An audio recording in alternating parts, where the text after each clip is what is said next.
के लिए कहानी के पिछले सभी भागों को जरूर देखें। उसका लिंक मैं आपको डिस्क्रिप्शन बॉक्स में दे दूंगी और साथ में कमेंट बॉक्स में पिन भी कर दूंगी, तो आप वहां से भी जाकर देख सकते हैं। अनिकेत और शिवांगी बाहर आ जाते हैं। डॉक्टर और नर्स अच्छांश के हाथ में कैनुला लगाने के बाद सलाइन की बोतल से कीमो उसकी बॉडी में चढ़ाने लगते हैं। कुछ दवाइयां और इंजेक्शन पहले ही दे दिए गए थे। शिवांगी और अनिकेत बाहर चेयर पर बैठे हुए थे। डॉक्टर ने लगभग एक कीमोथेरेपी के लिए 6 से 8 घंटे का समय बताया था। अच्छांश को धीरे धीरे अपनी पूरी बॉडी में दर्द महसूस हो रहा था। दवाओं की वजह से आंखों में नशा जैसा था, लेकिन नींद भी पूरी तरह से नहीं आ रही थी। बॉडी के पूरे नस में खिंचाव महसूस हो रहा था। बाहर शिवांगी भी बेचैनी से दरवाजे की तरफ देख रही थी। लगभग 6 घंटे बाद कीमोथेरेपी सेशन पूरा हुआ। डॉक्टर के बाहर निकलते ही शिवांगी अंदर जाने लगी। डॉक्टर ने इस वक्त ज्यादा लोगों से मिलने से मना किया था क्योंकि इन्फेक्शन का खतरा हो सकता था। कीमोथेरेपी से पूरी बॉडी इस वक्त कमजोर थी। शिवांगी हाँ में सिर हिलाते हुए हाथों को पूरी तरह से सैनिटाइज करके अंदर कमरे में आ गई। अच्छांश बेहद कमजोर सी हालत में बेड पर लेटा हुआ था। शिवांगी और अनिकेत उसे इस तरह देख रो पड़े, लेकिन जल्दी ही खुद को संभालते हुए शिवांगी अच्छांश के पास आकर बैठते हुए उसके सर को सहलाने लगी। अच्छांश शिवांगी को महसूस करते हुए बेहद ही कमजोर आवाज में, बीबी। शिवांगी बोली, अनिकेत कमरे से बाहर आ जाता है। वो फोन करके अस्मिता जी और उद्भव सिंह को बता देता है कि सब ठीक है। शिवा छोड़ लोगों के पास फ्लैट पर ही था। अच्छांश अपनी आंखें खोलते हुए अजीब सा फील हो रहा है। शिवांगी उसके माथे को चूमते हुए, उल्टी जैसा मन हो रहा है। अच्छांश बोला, शिवांगी बोली, पेट में गुड़गुड़ भी हो रही है। अच्छांश बोला, आपको कैसे मालूम? शिवांगी बोली, क्योंकि डॉक्टर ने बताया था। बस आज भर, कल से फिर सब ठीक हो जाएगा। आज की रात भी गुजर जाती है। डॉक्टर अगले दिन डोनर को बुलाकर उसका भी टेस्ट करवाने को कहते हैं ताकि अगले 7 दिन में बोन मैरो ट्रांसप्लांट किया जा सके। शिवांगी अच्छांश को लेकर फ्लैट पर आ जाती है। डॉक्टर और नर्स उनके साथ ही थे। पूरे कमरे को किसी भी वायरस से सुरक्षित करके पूरा कमरा सेट होता है ताकि अच्छांश को कोई इन्फेक्शन ना हो। डॉक्टर और नर्स के जाने के बाद शिवांगी अच्छांश से अगले दिन खुद जयपुर जाने की बात करती है। अच्छांश बोला, नहीं, मैं आपको अकेले नहीं जाने दे सकता। अनिकेत, तू सारा पेपर लेकर चला जा, मैं साइन कर देता हूँ। सब उन्हें देकर शताक्षी को लेकर आ जाना। अनिकेत बोला, ठीक है, मैं आज शाम को ही निकलता हूँ। शिवांगी बोली, अगर उन लोगों को कोई डाउट हो तो कॉल कर लीजिएगा। अनिकेत सारी तैयारी कर 8 बजे रात की फ्लाइट से जयपुर के लिए निकल जाता है। अस्मिता जी मन में भगवान से सब अच्छे हो जाने की प्रार्थना कर रही थी। डर तो शिवांगी को भी था, पता नहीं वो लोग मानेंगे या नहीं। कंपनी तो अपने नाम से ट्रांसफर कर चुकी थी। अच्छांश भी अपना अकाउंट लगभग खाली कर दिया था। अब केवल हवेली और उसके पापा का बिजनेस और कुछ जमीन थी जिसका पेपर तैयार कर अच्छांश ने साइन करके भेजा था। रात को शिवांगी शिवाच को खाना खिलाकर उसे सुलाते हुए उद्भव सिंह के पास सुला देती है। अच्छांश के कमरे में अभी वो ज्यादा किसी को जाने नहीं दे रही थी। अच्छांश शिवांगी के साथ सोया हुआ था। दवाइयों के असर से उसे नींद आ गई थी, लेकिन शिवांगी को नींद नहीं आ रही थी। पूरी रात किसी तरह बेचैनी में कटती है। अगली सुबह जयपुर में अनिकेत कुणाल के साथ हवेली आता है। राघवेंद्र सिंह को जब से संध्या ने शिवांगी के बारे में बताया था, उन्होंने अपने आदमियों को देहरादून भेजकर सारी बातें पता करवाई थी, लेकिन वहां से बस यही पता लगा था कि शिवांगी उद्भव सिंह की बेटी है। लेकिन वो कैसे उद्भव सिंह के पास पहुंची, कैसे उनकी बेटी बनी, इन सब के बारे में अभी कुछ पता नहीं चल रहा था। राघवेंद्र सिंह संध्या से कांटेक्ट करने की कोशिश कर रहे थे, लेकिन उसका कॉल भी नहीं लग रहा था। तभी अस्मिता जी के अचानक मुंबई जाने की वजह से उन्होंने अपने आदमी मुंबई भेजे। वहां अस्मिता जी का पीछा करने के दौरान अच्छांश के अस्पताल में भर्ती होने की बात पता लगी। शिवांगी के बारे में वहां से कोई खबर नहीं थी। अस्पताल के अंदर अच्छांश शिवांगी की सिक्योरिटी के कारण कुछ भी पता लगाना मुश्किल था। राघवेंद्र सिंह ने यही समझा कि शायद अच्छांश की तबीयत ज्यादा बिगड़ने की वजह से अस्मिता जी को जाना पड़ा है, लेकिन संध्या से कांटेक्ट ना हो पाना उनके लिए सरदर्द बन गया था। अस्मिता जी का कोई कॉल ना आने की वजह से थोड़ा निश्चिंत थे कि शायद संध्या वही है। अच्छांश की तबीयत की वजह से उलझ गई होगी। अनिकेत कुणाल जब हवेली के अंदर आए तो सारे लोग हाल में ही बैठे हुए थे। अनिकेत देवेंद्र जी के सामने सारे पेपर बढ़ाते हुए, अंकल, अच्छांश ने अपना सारा कुछ आप लोगों के नाम कर दिया है, आप लोग चेक कर लीजिए और छताक्षी को लेकर मुंबई चलिए। देवेंद्र जी ये सुनते ही खुशी से जल्दी जल्दी सारे पेपर देखने लगते हैं। उनकी पत्नी भी उनके हाथ से पेपर लेकर देखने लगती है। सुरेंद्र जी और नीलम ये देखकर गुस्से से जल रहे थे, लेकिन वो कुछ कर भी नहीं सकते थे। देवेंद्र जी सारे पेपर अपने पास रखते हुए, अब मेरा सपना पूरा हुआ, लेकिन इसमें अच्छांश की कंपनी के पेपर नहीं है। अनिकेत अनजान बनते हुए, लेकिन वो कंपनी अच्छांश आपको नहीं दे सकता। देवेंद्र जी गुस्से से बोले, ये क्या बकवास कर रहे हो? मैंने पहले ही कहा था सारी प्रॉपर्टी हमारे नाम होने के बाद ही हम शताक्षी का बोन मैरो देंगे। अनिकेत बोला, अंकल, आपको कोई गलतफहमी हुई है। अच्छांश के पास जो भी चीज थी उन्होंने आपको दे दिए हैं। रही बात कंपनी की, तो अच्छांश ने वो अपनी पत्नी के नाम से ली थी और उसमें हम दोस्तों का भी शेयर है, इसलिए वो आपको नहीं मिल सकती। देवेंद्र जी बेशर्मी से बोले, तो उसकी पत्नी और तुम लोग हमें दे दो, अपने दोस्त के लिए इतना तो कर ही सकते हो। अनिकेत बोला, बिल्कुल कर सकते हैं, भले आप लोग खून के रिश्ते भूल जाएं, हम अपने दिलों के रिश्ते दिल से निभाते हैं। लेकिन दिक्कत की बात यह है कि उसमें 60% उसकी पत्नी के हैं और उसकी पत्नी आप लोगों को ये नहीं देगी। साक्षी बोली, क्यों नहीं देगी? हम अभी उस संध्या से बात करते हैं। अच्छांश से इतना प्यार करती है, वो इतना तो कर ही सकती है। कुणाल हंसते हुए, हम लोग संध्या की बात नहीं कर रहे हैं, अच्छांश की पत्नी की बात कर रहे हैं। ये सुनते ही सब कंफ्यूज हो जाते हैं, लेकिन राघवेंद्र सिंह सूर्यवंशी के चेहरे पर हवाइयां उड़ने लगती हैं। साक्षी चिल्लाते हुए, तुम लोग हमें बेवकूफ समझ रहे हो, अच्छांश की पत्नी संध्या ही तो है। अनिकेत मुस्कुराते हुए, नहीं आंटी, शायद आपको सही से पता नहीं, अच्छांश अपने कॉलेज टाइम में ही एक लड़की से बहुत प्यार करता था और उसी से शादी कर ली थी। आप लोगों को तो पता ही ही होगा कि अच्छांश ने ये कंपनी अपने कॉलेज के फाइनल ईयर के टाइम से ही शुरू कर दी थी, लेकिन आप लोगों को ये पता नहीं होगा कि उसी समय उसने शादी की थी और कंपनी अपनी पत्नी के नाम से खड़ी की थी। कुणाल बोला, कुछ दिन बाद में वो लड़की अच्छांश को धोखा देकर चली गई, लेकिन उसने कंपनी अच्छांश के नाम से ट्रांसफर नहीं किया। हमारे लिए राहत की बात यह थी कि वो लौटकर कभी नहीं आई, इसलिए हम लोग आसानी से कंपनी चलाते रहे। अगर आपको विश्वास नहीं हो तो ये पेपर आप लोग देख सकते हैं, नहीं तो उसके कॉलेज टाइम में जाकर आप लोग पता कर सकते हैं। अनिकेत बोला, अब जब उसकी पत्नी ही यहाँ नहीं है तो कैसे कंपनी वो आपके नाम कर दे। सभी को ये सुनकर विश्वास तो नहीं हो रहा था। देवेंद्र जी जल्दी से अनिकेत के हाथ से पेपर लेकर देखने लगते हैं। सताक्षी भी जल्दी से वो पेपर लेते हुए पढ़ती है। मम्मी पापा, ये लोग सच बोल रहे हैं, इसमें किसी शिवांगी कपूर का नाम मेंशन है। अनिकेत बोला, आप लोगों को विश्वास ना हो तो बड़े हुक्म से पूछ सकते हैं। ये सुनते ही सभी की नजरें राघवेंद्र सिंह सूर्यवंशी की तरह चली गई थी, जो सोफे पर बेचैन से हुए बैठे थे। उन्हें समझ नहीं आ रहा था कि ये सब कब हुआ। अच्छांश ने कैसे शिवांगी के नाम से वो कंपनी ली। उनके चेहरे का हाल देख सभी को कुछ कुछ शक होने लगा था। कुणाल बोला, बड़े हुकुम, बताइए इन लोगों को कि अच्छांश की लाइफ में एक लड़की थी, आपको याद है ना, उसने धोखा देने के बाद वो किस तरह बीमार पड़ गया था, आप तो आए थे ना देखने।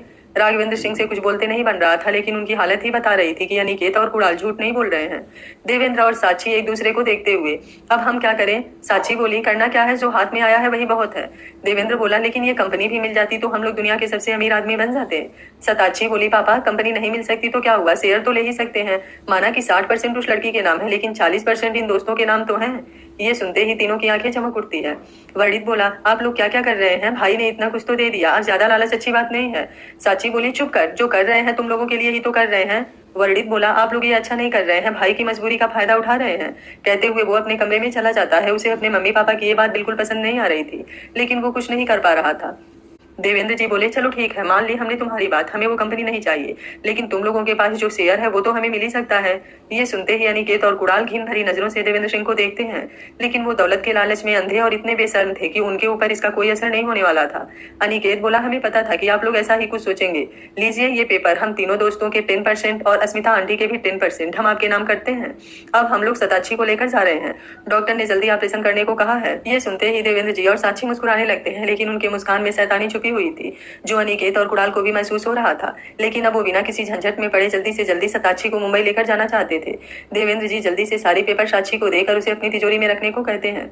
साक्षी जल्दी से अपने कमरे में चली जाती है। अनिकेत, सताक्षी चलो, 2 घंटे बाद हमारी फ्लाइट है, हमें एयरपोर्ट भी पहुंचना होगा।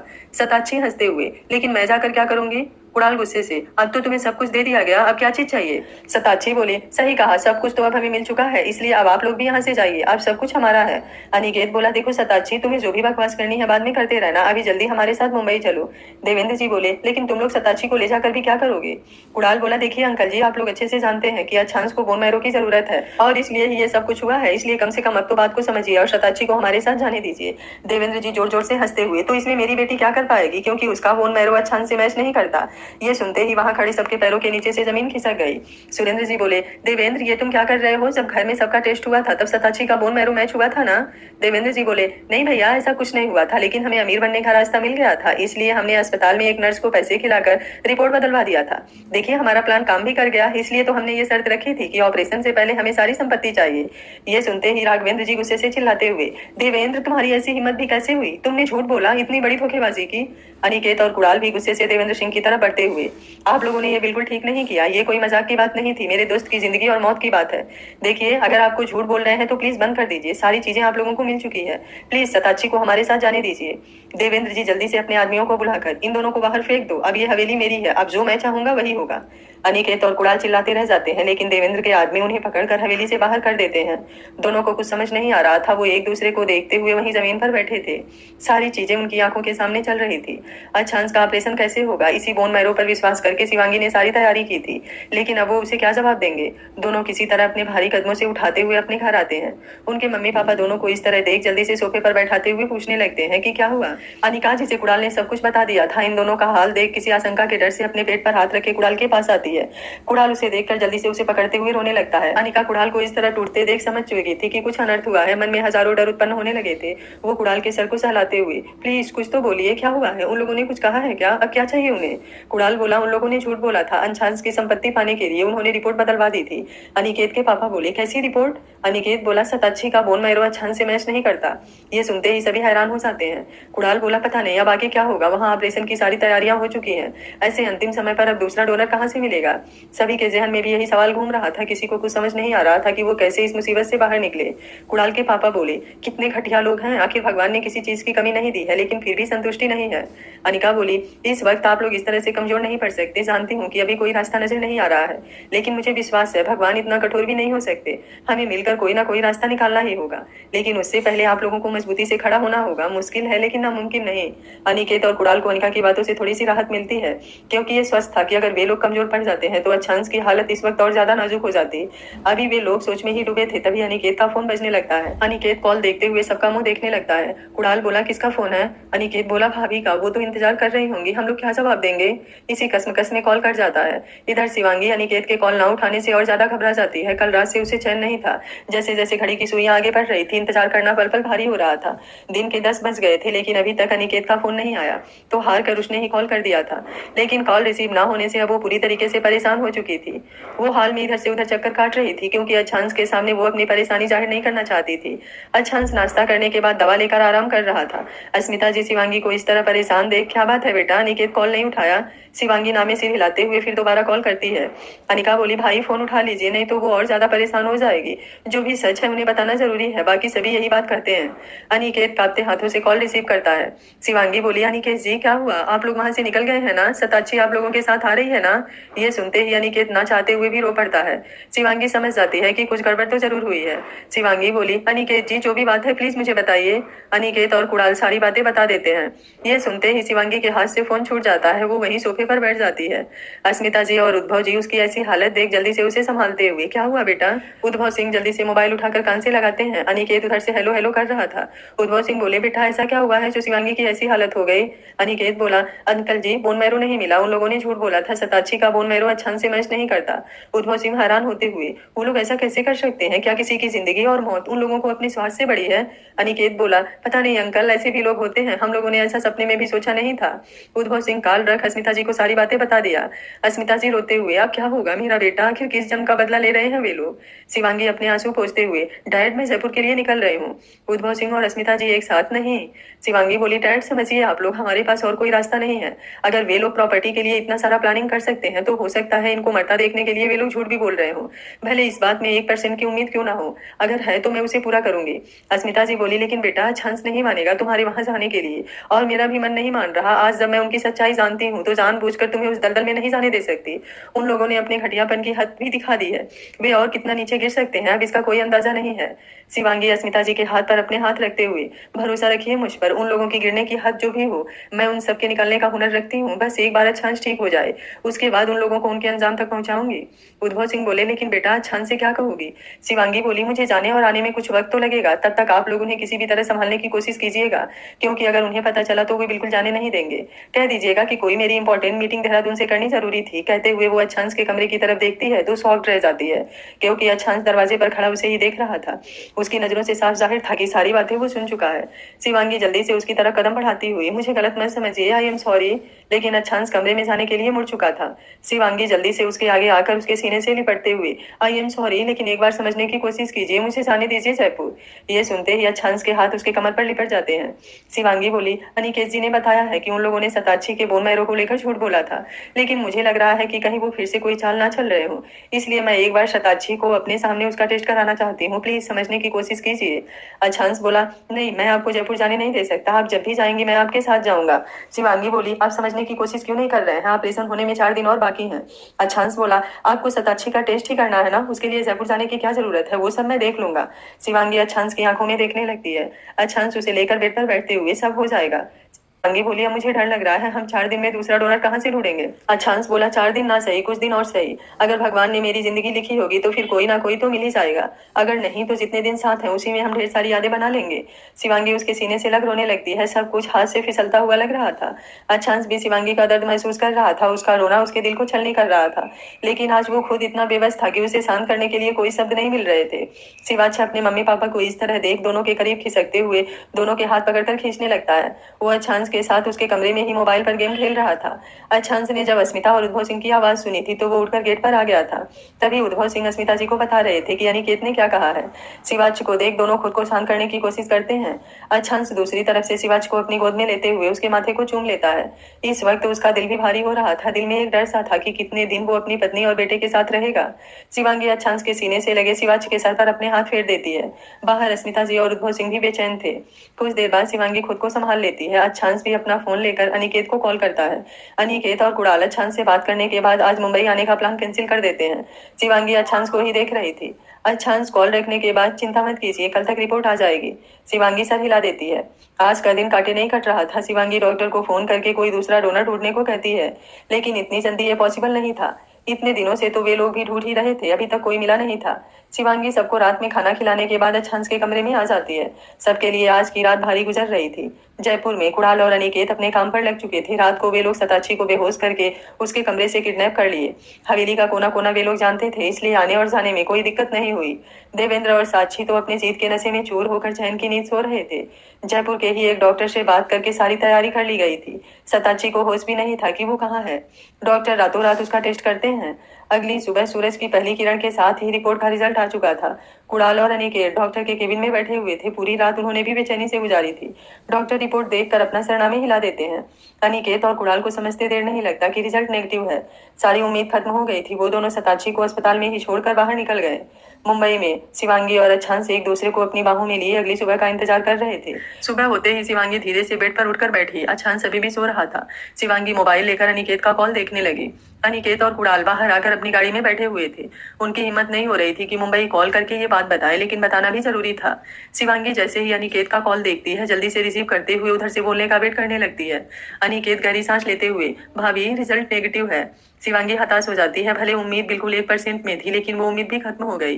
वो मोबाइल रख अच्छांश को अपने सीने से लगा लेती है। एक बार फिर से दिल बुरी तरीके से तड़प रहा था। अच्छांश की नींद भी खुल जाती है। शिवांगी को इस तरह देख सारी बातें समझ जाता है। वो उसे अपनी बाहों में संभालते हुए धीरे धीरे शांत करता है। शिवांगी शांत होने के बाद कुछ देर के लिए सो जाती है। अच्छांश शिवांगी के चेहरे को देखते हुए उसके माथे को चूम लेता है। दिल में जज्बातों के तूफान उमड़ रहे थे। हजारों ख्याल और सवाल बवंडर मचाए हुए थे। क्यों उसके साथ ही ऐसा हुआ? शिवांगी के साथ उसने जाने कितने सपने सजाए थे। उसका पहला सपना तो यही था कि वो शिवांगी को सारे दर्द और तकलीफों से महफूज रखेगा, लेकिन आज खुद ही उसके सबसे बड़ी तकलीफ की वजह बन गया है। कुछ भी तो नहीं कर पाया वो शिवांगी के लिए। सारी बातें सोचते हुए उसकी आंखें भी बार बार आंसुओं से धुंधली हो जा रही थी। उद्भव सिंह और अस्मिता जी हॉल में बैठे हुए शिवाची के साथ मन बनाने की कोशिश कर रहे थे, लेकिन तकलीफ कम होने का नाम नहीं ले रही थी। अच्छांश कुछ देर बाद उठकर वॉशरूम में जाकर फ्रेश होता है। कमरे से बाहर निकल अस्मिता जी के पास बैठते हुए, माँ कुछ नाश्ता बना दीजिए। अस्मिता जी बोली, क्या खाएगा? अच्छांश बोला, कुछ भी बना दीजिए। उद्भव सिंह बोले, बेटा शिवांगी ठीक तो है ना? अच्छांश बोला, हाँ अभी सोई है, उन्हें थोड़ा आराम करने दीजिए। अस्मिता जी अच्छांश का हाथ पकड़ते हुए रोते हुए, आई एम सॉरी बेटा, कुछ नहीं कर पा रही हूँ तेरे लिए। उल्टा मेरी वजह से ही तुझे और शिवांगी को जाने कितनी तकलीफों का सामना करना पड़ रहा है। अच्छांश बोला, माँ इन बातों को भूल कर कुछ अच्छी यादें बनाते हैं ना। जो भी पल हम साथ गुजार सकते हैं उसी को हम खुशनुमा बना लेंगे। जानता हूँ कि आपको और शिवांगी को जिंदगी भर की तकलीफ देने जा रहा हूँ, लेकिन माँ आप दोनों एक दूसरे को संभाल लीजिएगा। शिवांगी आपको मेरी कमी महसूस नहीं होने देगी। बस उसे अपनी बेटी की तरह रखिएगा। बचपन से ही वो केवल प्यार के लिए तरसी है, और मैंने भी उसकी जिंदगी। कहते हुए अच्छांश अस्मिता जी की गोद में सर रखकर रो पड़ता है। अस्मिता जी को भी कोई शब्द नहीं सोच रहे थे जिससे वो अपने बेटे को चुप करा सके या उसका दर्द कम कर सके। उद्भव सिंह भी अपनी आंखों में आए आंसुओं को रोकने की पूरी कोशिश कर रहे थे।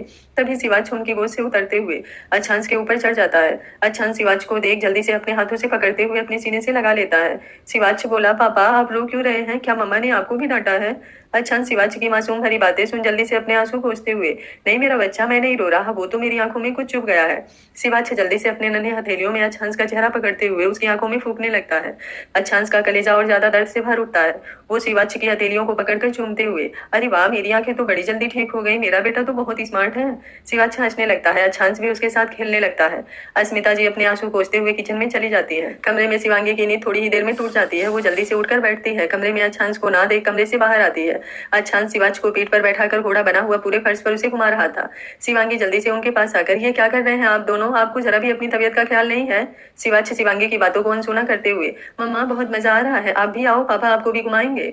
शिवांगी ये सुन थोड़ा जेब जाती है, क्योंकि उद्भव सिंह भी वहीं बैठे हुए थे। शिवांगी शिवाच को उठाते हुए, ये क्या कर रहे थे आप? कमरे से बाहर निकल क्यों आए? अच्छांश सीधा होकर बैठते हुए, क्योंकि कमरे में मैं बोर हो रहा था, 15 दिन से कमरे में कैद हूँ, इसलिए आज हम लोग बाहर घूमने जाएंगे। शिवांगी बोली, बिल्कुल नहीं, चुपचाप कमरे के अंदर चलिए। शिवाच शिवांगी के गाल पर किस करते हुए, मम्मा पापा को डांटो मत। अच्छांस अपना मुंह लटकाते हुए, देखा आपसे अच्छा तो मेरा बेटा है। शिवांगी बोली, ज्यादा मासूम बनने की जरूरत नहीं है, अभी तक नाश्ता भी नहीं किया होगा और ना ही दवा लिया होगा। तभी अस्मिता जी किचन से नाश्ता लेकर आती हुई, नाश्ता तैयार है शिवांगी बेटा, आप भी फ्रेश होकर आ जाइए। शिवांगी शिवाच को अच्छांस को देते हुए घुरती हुई कमरे में चली जाती है। अच्छांस शिवाच के गालों को चूमते हुए, थैंक यू अपनी मम्मा से मुझे बचाने के लिए। शिवाच बोला, मैंने नहीं, दादी ने आपको बचाया है। अस्मिता जी बोली, मेरी तो कदर ही नहीं है, जरा सीख मेरे पोते से, कहते हुए उसे अपनी गोद में ले लेती हैं। अच्छांस अस्मिता जी को पीछे से गले लगाते हुए, थैंक यू, वैसे मुझे सीखने की जरूरत क्या है, आखिर मेरा बेटा है, इसमें सारी क्वालिटी तो मेरी ही है। अस्मिता जी बोली, ज्यादा मक्खन लगाने की जरूरत नहीं है, चल नाश्ता कर, नहीं तो अब की बार शिवांगी के साथ साथ मैं भी तेरे कान खींचूंगी। अच्छांस मुंह बनाते हुए नाश्ता करने बैठ जाता है। बाकी सब भी बैठते हैं। थोड़ी देर में शिवांगी भी आकर नाश्ता करती है। उसके बाद अच्छांस को दवा खिलाने के बाद कमरे में लेकर आती है। शिवांगी बोली, आप आराम कीजिए, मुझे हॉस्पिटल जाना है, थोड़ी देर में आ जाऊंगी। अच्छांस जल्दी से उठकर बैठते हुए, क्यों, अब तो ऑपरेशन नहीं होगा ना। शिवांगी बोली, होगा, जरूर होगा, आपको ये सब सोचने की जरूरत नहीं है, आप बस अपनी तबीयत का ध्यान रखिए, बाकी सब मैं देख लूंगी। अच्छांस बोला, जान जो होना होगा वो होकर रहेगा, आप क्यों इतना बेचैन है।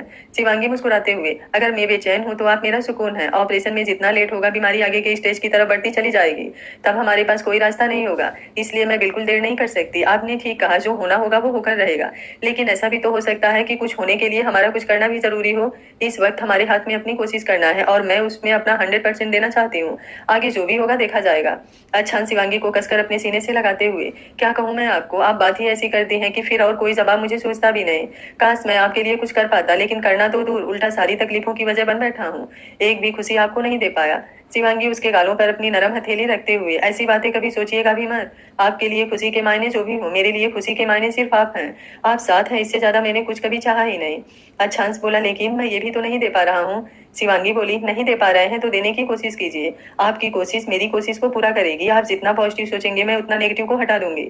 अच्छांस बोला, आप जब भी मेरी जिंदगी में आई हैं, मेरी जिंदगी से सारे अंधेरों को आपने हटा दिया है, और मुझे खुद पर विश्वास हो या ना हो, आपके ऊपर पूरा विश्वास है, और मैं आपके लिए पूरी कोशिश करूंगा।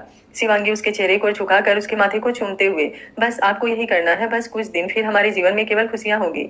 हम, आप, हमारा बच्चा, आपकी माँ और मेरे डैड, एक खूबसूरत फैमिली, जहां हम अपने बच्चों को हर कदम पर संभलना सिखाएंगे, लड़ना सिखाएंगे, उसे बड़े होते देखेंगे, फिर उनकी शादी, सब कुछ, हमें ये सफर एक साथ तय करना है। अच्छा सब सुनते हुए मुस्कुरा देता है। वो शिवांगी के कानों के पास झुकते हुए, लेकिन मेरी एक विश है। शिवांगी बोली, वो क्या। अच्छांस बोला, मैंने शिवाज को आपके घर में आने से लेकर आपकी प्रेगनेंसी के मोमेंट, उसका जन्म, उसका घुटने के बल चलना, फिर पहला कदम बढ़ाना, सब कुछ मिस कर दिया है। ये सुनते ही शिवांगी को सारे दिन याद आने लगते हैं। अच्छांस उसका चेहरा अपनी हथेलियों में लेते हुए, मुझे वो सारे मोमेंट फिर से जीना है। शिवांगी कंफ्यूजन से, लेकिन मैं वो सारे मोमेंट कैसे ला सकती हूँ। अच्छांस बोला, हमारी राजकुमारी को लाकर। की आंखें हैरानी से बड़ी बड़ी हो जाती हैं। अच्छांस उसके गालों पर अपने अंगूठे से रफ करते हुए, हमें हमारा सेकंड बेबी चाहिए। शिवांगी का चेहरा शर्म से लाल हो जाता है। वो जल्दी से अपना चेहरा अच्छांस के सीने में छुपा लेती है। अच्छांस भी अपने दिल में उमड़ते अरमानों को शिवांगी के साथ बताकर मोहब्बत से उसे अपने आगोश में भर लेता है। कुछ देर बाद शिवांगी, चलिए बहुत बातें हो गई, अब आराम कीजिए, मैं थोड़ी देर में आऊंगी। अच्छांस बोला, मैं भी चलूं। शिवांगी बोली, नहीं, मुझे डॉक्टर से कुछ डिस्कस करना है, आप परेशान मत होइए। थोड़ी देर बाद अच्छांस आराम करने लगता है। शिवांगी बाहर आकर उद्भव सिंह और अस्मिता जी को बताकर अस्पताल के लिए निकल जाती है। कुछ ही देर में वो डॉक्टर के सामने थी। मुंबई वाले डॉक्टर और जयपुर वाले डॉक्टर दोनों उसके सामने बैठे हुए थे। शिवांगी डोनर न मिलने की बात बताते हुए उन लोगों से कोई और रास्ता पूछती है, लेकिन वो दोनों पूरी तरह से इनकार कर देते हैं। डॉक्टर यशवंत राय, दवाइयां देकर बस कुछ महीने से कुछ साल तक जिंदा रखा जा सकता है, लेकिन हमेशा के लिए सेफ नहीं। शिवांगी बोली, आप लोगों ने अमेरिका के किसी डॉक्टर का नाम बताया था, क्या आप लोगों ने उनसे कांटेक्ट करने की कोशिश की। दोनों डॉक्टर हामी सिर हिलाते हुए, मैंने उन्हें सारी सिचुएशन समझाकर ऑपरेशन करने के लिए यहीं बुलाया है, वो भी अपने बिजी शेड्यूल में टाइम निकाल कर आने के लिए तैयार हुए हैं। शिवांगी बोली, डॉक्टर क्या एक बार आप मेरा ब्लड टेस्ट कर सकते हैं। डॉक्टर बोले, क्यों नहीं, जरूरी नहीं है कि बोन मैरो केवल उनके परिवार से ही हो, अगर ऐसा होता तो हम दुनिया में और जगह डोनर नहीं ढूंढते, हमें डोनर चाहिए जो उनके बोन मैरो और ब्लड ग्रुप से मैच करता हो, वो परिवार का है या नहीं कोई फर्क नहीं पड़ता। अभी तक हम लोगों ने भी अपनी कोशिश जारी रखी है, बीच में कुछ दिन हम लोग रुक गए थे क्योंकि आप लोगों ने बताया था कि डोनर मिल गया है। शिवांगी बोली, सॉरी डॉक्टर, जिस डोनर की बात कर रहे थे उन्होंने पैसों के लिए झूठ बोला था। खैर आप लोग अपनी कोशिश जारी रखिए, ऑपरेशन उसी दिन होगा, आप मेरा ब्लड टेस्ट कर लीजिए।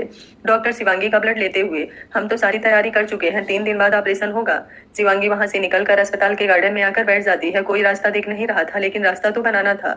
वो फोन निकालकर अनिकेत और कुणाल को कॉल करके मुंबई आने को कह देती है। वे दोनों भी अस्पताल से आकर घर पर उदास बैठे थे। बाकी तीनों दोस्त भी वहीं आ गए थे। उन्हें भी मालूम हो गया था कि सताक्षी का बोन मैरो मैच नहीं हुआ है। शिवांगी का फोन आने के बाद पांचों फिर से मुंबई आने का डिसाइड करते हैं, लेकिन अब की बार उनके साथ उनकी पत्नियां भी जाने की जिद करने लगती हैं। बाकी तीनों का तो ठीक था, लेकिन अनिका को ले जाना ठीक नहीं लग रहा था। लेकिन अनिका भी जिद पर अड़ गई थी। कुणाल के मम्मी पापा भी समझ रहे थे कि इस वक्त अनिका को प्यार और केयर से ज्यादा कुणाल की जरूरत है, इसलिए वो लोग भी पूरी सेफ्टी से उसे ले जाने की इजाजत दे देते हैं। सभी जाने की तैयारी करने लगते हैं। इधर शिवांगी कुछ देर बाद घर के लिए निकल जाती है। अच्छांश के दोपहर के दवा का टाइम हो रहा था। घर पहुंचकर सबके लिए लंच बनाती है। अस्मिता जी भी उसकी हेल्प करती है। बीते 15 दिन में अस्मिता जी जितना शिवांगी को जानती जा रही थी, उनके दिल में शिवांगी के लिए इज्जत और प्यार बढ़ते जा रहा था। संध्या तो अब याद भी नहीं थी और ना ही वो उसे याद करना चाहती थी।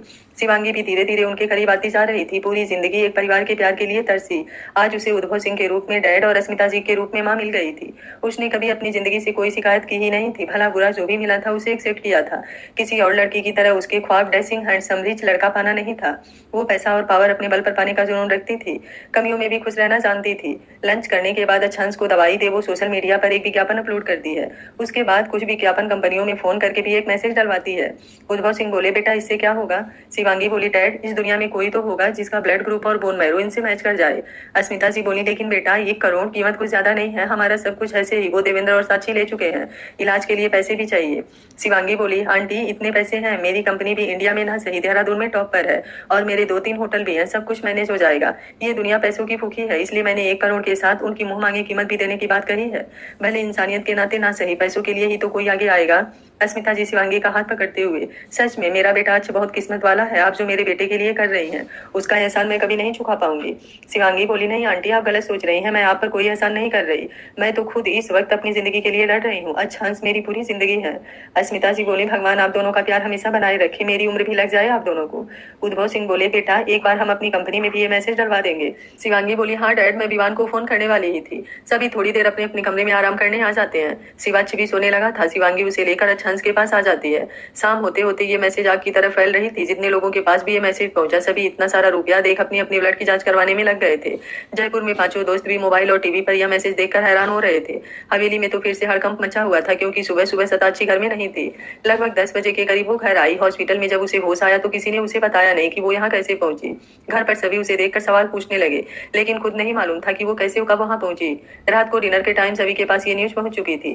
देवेंद्र बोले, सब कुछ तो हमने ले लिया है, फिर ये इतना रुपया कहाँ से देगा? जरूर लोगों को बेवकूफ बना रहा है। सभी हंसते हुए, लोग इतने बेवकूफ थोड़े हैं, जब पैसा नहीं देगा तो जीना हराम कर देंगे, मौत से पहले ही मर जाएगा। राघवेंद्र सिंह शुगर के बाद से ही खुद को कमरे में बंद कर लिए थे। उन्होंने अस्मिता जी को कॉल करने की कोशिश की, लेकिन अस्मिता जी ने उनका नंबर ब्लॉक कर दिया था। उन्हें समझ नहीं आ रहा था कि ये सब क्या हो रहा है। अब उम्र भी हो गई थी और इस उम्र में वो ज्यादा भाग दौड़ भी नहीं कर सकते थे। ऊपर से अब सब कुछ देवेंद्र के हाथों में होने से बिल्कुल बेबस हो गए थे। सुरेंद्र, नीलम और उसके बच्चे को हवेली में रहने तो दिया था, लेकिन अपना खाना बनाना और बाकी खर्चा खुद देखने को कहा था। अनिकेत ने जैसे ही मोबाइल पर ये मैसेज देखा उसने शिवांगी को कॉल किया। शिवांगी ने सारी बात बता दी। अच्छांश ने भी मोबाइल में जैसे ही ये मैसेज देखा शिवांगी से सवाल पूछने लगा। शिवांगी उसे सारी बातें समझाते हुए उसे मना लिया। रात को डिनर करने के बाद शिवांगी अच्छांश को दवाई देकर वहीं बेड पर बैठे लैपटॉप पर कुछ वर्क करने लगी। अच्छांश शिवांगी को ही देख रहा था। शिवांगी अपने काम में डूबी हुई थी। अच्छांश थोड़ी देर बाद अचानक से शिवांगी की गोद से लैपटॉप हटाते हुए अपना सर रखकर अपने हाथों को उसके कमर के चारों तरफ लपेट लिया। शिवांगी पहले तो थोड़ी भौचक्की हो गई, लेकिन अच्छांश को ऐसे देख होठों पर मुस्कुराहट आ गई। बेड पर से लैपटॉप हटाकर टेबल पर रखते हुए अच्छांश के बालों में अपनी उंगलियां फेरने लगी। अच्छांश खामोशी से शिवांगी को महसूस करते हुए धीरे धीरे गहरी नींद में सो गया। शिवांगी धीरे से नीचे की तरफ खिसकते हुए अच्छांश को बाहों में लिए लेट गई। अच्छांश का चेहरा देखते हुए उसके पूरे चेहरे को चूमने लगी। सारी जिंदगी इन बाहों में ही गुजारना चाहती हूँ। आप कहीं नहीं जाएंगे मुझे छोड़कर, मैं कहीं नहीं जाने दूंगी आपको। धरती आसमान एक कर दूंगी अपनी जिंदगी को समेटने के लिए। जब आप दूर थे तब भी मेरे दिल से दूर नहीं हुए, तो अब आपको अपनी जिंदगी से दूर कैसे जाने दे सकती हूँ? आंखों में आए आंसुओं को पीते हुए बोली, अपने प्यार पर और महादेव पर मुझे पूरा भरोसा है, मेरी दुनिया उजड़ने नहीं देंगे। बस आप ही हिम्मत मत हारिएगा। बोलते हुए कसकर उसे अपनी बाहों में भर लिया, जैसे कि कहीं दूर ना हो जाए वो। आज की रात भी गुजर गई थी। अगली सुबह से शिवांगी के मोबाइल पर कितने सारे कॉल आना शुरू हो गए थे, लेकिन रुपए के लालची लोग पहले रुपए अपने अकाउंट में ट्रांसफर करने को कह रहे थे। लेकिन अब की बार शिवांगी उन सबको अपने सामने आकर खुद से ब्लड टेस्ट करवाने की बात कर रही थी, जिससे वो लोग चुपचाप कॉल कट कर देते। उद्भव सिंह बोले, इस दुनिया में कितने बेशर्म लोग हैं। अस्मिता जी बोली, किसी और को क्या कहूँ जब मेरा पूरा घर ऐसी बेशर्मी कर चुका है। अच्छे के पापा ने कभी भी किसी को कोई कमी महसूस नहीं होने दी। अच्छी जिंदगी, अच्छा खाना पीना, अच्छे कॉलेज स्कूल में पढ़ाई, सब कुछ करवाया। यहाँ तक कि जब दोनों भाई को कहीं और जॉब नहीं लगी तो अपनी कंपनी में साथ रख लिया। लेकिन उनके जाते ही दूंगी। कहते हुए वो फिर से उन दिनों को याद कर रोने लगी। शिवांगी उन्हें संभालते हुए, आंटी कभी कभी ऐसा होना भी जरूरी होता है ताकि हम संघर्ष करके मजबूत बन सके। आप ही सोचिए, अगर वे लोग ऐसा नहीं करते तो क्या अच्छांश अपने नाम और पहचान को अपनी मेहनत से खड़ा कर पाते? आज उनका दिया धोखा ही अच्छांश के लिए मजबूती बनकर खड़ा है। अस्मिता जी रोते हुए बोली, अच्छे के पापा के होते हुए हम लोगों को कोई कमी महसूस नहीं हुई। मेरी प्रेगनेंसी में कॉम्प्लिकेटेड होने की वजह से अच्छे के बाद उसके पापा ने खुद ऑपरेशन करवा लिया। बहुत प्यार करते थे वो हम लोगों से। जबकि अच्छांश के जन्म के समय ही हमारे खानदान के गुरु महाराज ने बताया था कि अच्छांश पर 25 से 27 साल के बीच मृत्यु दोष है, फिर भी उन्होंने दूसरा बच्चा नहीं करने दिया। शिवांगी बोली, मोहब्बत ऐसी ही होती है। आप ही सोचिए, अगर दूसरा बच्चा कर भी लेते हैं और आपको उस समय कुछ हो जाता तो आप सोच सकती हैं अच्छांश कैसे रहते। इतने बड़े होने पर भी उनके पापा के साथ परिवार वालों ने उनकी जिंदगी में दर्द और तकलीफ भर दिया। क्या वे लोग छोटे से बच्चे को प्यार से रख पाते? इसलिए ये सब बातें सोचना छोड़ केवल अच्छी यादों को याद कीजिए, आगे भी सब अच्छा होगा। उद्भव सिंह बोले, बहन जी यह अच्छांश के मृत्यु दोष के बारे में क्या बता रही थी आप? अस्मिता जी बोली, भाई साहब इसके जन्म के समय ही जब कुंडली बनवाने के लिए गुरु महाराज को बुलाया गया था तो उन्होंने बताया था कि 25 से 27 के बीच इसका जीवन बहुत ज्यादा कष्टपूर्ण रहेगा और मृत्यु दोष की भी संभावना है। उद्भव सिंह बोले, आपने पूछा नहीं, अगर ऐसी कोई बात होती तो उस ग्रह को काटने का कोई तो उपाय भी होता है। अस्मिता जी बोली, मैंने तो उसी समय पूछा था, लेकिन अच्छे के पापा ने इन बातों को हवा में उड़ा दिया था। वो ऐसी किसी बात को नहीं मानते थे और मुझे भी बहुत समझाया। धीरे धीरे समय के साथ मैं भी ये बात भूल गई थी, लेकिन जब हम शिवांगी यहाँ जाने वाले थे तो बाबा से ने मुझे ये बात याद दिलाई थी और उस समय बताया था कि जो लड़की कार्तिक की पूर्णिमा के दिन एक खास राशि में जन्म ली होगी उसी से शादी करने पर अच्छांश का ये दोष खत्म हो सकता है। लेकिन जब संध्या से शादी हुई उससे 1 महीना पहले फिर गुरु महाराज आए थे और उन्होंने फिर से यही बात बताई। तो मैंने उनसे पूछा, तब उन्होंने कहा कि अच्छांश का अंश ही उसका जीवन रक्षक बनेगा। इन्हीं बातों की वजह से मैं संध्या से शादी करने में बाबा साहब का साथ दिया, नहीं तो मैं ऐसा कभी नहीं करती। मैंने ये सपने में भी नहीं सोचा था कि बाबा साहब ने इतना कुचक्र रचा है। उन्होंने मेरे बेटी की जिंदगी बर्बाद करने की कोई कसर नहीं छोड़ी। आज मुझे इसी बात का गिल्ट सताता है कि मैं अपने बेटे के दिल की बात को समझते हुए भी कैसे उसकी तकलीफ का कारण बन गई। शिवांगी अस्मिता जी को गले लगाते हुए, जो हो गया सो हो गया, अब आप इन बातों को बिल्कुल याद नहीं करेंगी। लेकिन मुझे आपकी बात सही से समझ नहीं आई। अच्छांश का अंश जीवन रक्षक बनेगा, इसका क्या मतलब हुआ? उद्भव सिंह को सोचते हुए अस्मिता जी की तरफ देखते हैं। अस्मिता जी भी सोचते हुए उद्भव सिंह की तरफ देख दोनों शिवांगी को देखने लगते हैं। शिवांगी दोनों को ऐसे देख क्या सोच रहे हैं आप लोग? बताइए ना, क्या मतलब हुआ इस बात का? अस्मिता जी बोली, अंश का मतलब शिवाच। उद्भव सिंह बोले, ये बात पहले हमारे दिमाग में क्यों नहीं आई? शिवांगी बोली, शिवाच? लेकिन शिवाच कैसे? अस्मिता जी बोली, बेटा हमने सबके ब्लड ग्रुप टेस्ट करवाया लेकिन अभी तक शिवाच का नहीं करवाया है। शिवाच अच्छांश का अंश है। ये सुनते ही शिवांगी के दिमाग में सारी बातें समझ आ गई। अस्मिता जी और उद्भव सिंह को देखकर कुछ बोलना चाहती थी लेकिन आवाज नहीं निकल रही थी। उन दोनों की आंखों से भी आंसू बहे जा रहे थे। शायद भगवान ने उम्मीद का एक रास्ता खोला था। शिवांगी खुद को संभालते हुए, डैड क्या सच में ऐसा हो सकता है? उद्भव सिंह हाँ में सर हिलाते हुए उसके माथे को चूम लेते हैं। अस्मिता जी बोली, लेकिन शिवाच तो अभी बहुत छोटा है, पता नहीं ऑपरेशन करने में कितना दर्द होगा। शिवांगी बोली, ये तो मुझे भी नहीं मालूम। अपने बच्चों के दर्द के बारे में सुन उसका भी मन व्याकुल हो उठा। तभी अच्छांश शिवांश को गोद में लिए कमरे से बाहर आकर, क्या बातें कर रहे हैं आप लोग? शिवांगी जल्दी से खुद को संभालते हुए, यही कि अब आप बहुत लेट से उठने लगे हैं, कहते हुए वो शिवाच को देखने लगती है जो अभी आधी नींद में ही था। उद्भव सिंह और अस्मिता जी भी नजरें भरकर शिवाच को देख रहे थे। अच्छांश उन लोगों की नजरें इस तरह से शिवाच पर देख, क्या हुआ? मैंने नहीं उठाया इसे, ये खुद ही उठ गया है। शिवांगी आगे बढ़कर उसे गोद में लेते हुए, कोई बात नहीं, इसका टाइम हो गया उठने का, चलिए आप भी फ्रेश होकर आइए, नाश्ता तैयार है। अच्छांश फ्रेश होने चला जाता है। शिवांगी शिवाच को देखते हुए सीने में खींच लेती है। एक अजीब सी कसमकस हो रही थी। अच्छांश के लिए एक नई उम्मीद तो शिवाच के लिए एक डर। उद्भव सिंह बोले, मैं आपकी हालत समझ सकता हूँ लेकिन एक बार डॉक्टर से मिलकर सारी बातें क्लियर कर लेते हैं। शिवांगी हाँ में सर हिला देती है। अस्मिता जी अपने हाथ जोड़ मन ही मन भगवान से प्रार्थना करती हैं कि उनका बेटा और पोता दोनों सुरक्षित रहे। किसी एक के लिए दूसरे की जिंदगी कभी खतरे में नहीं डाल सकते थे।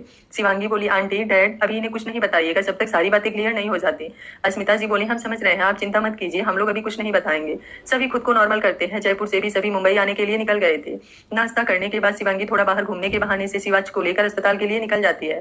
उसका अपना भी रिपोर्ट पता करना था। घर पर उद्भव जी और अस्मिता जी टीवी देखने में लगे थे लेकिन मन अपने फोन पर अटका हुआ था।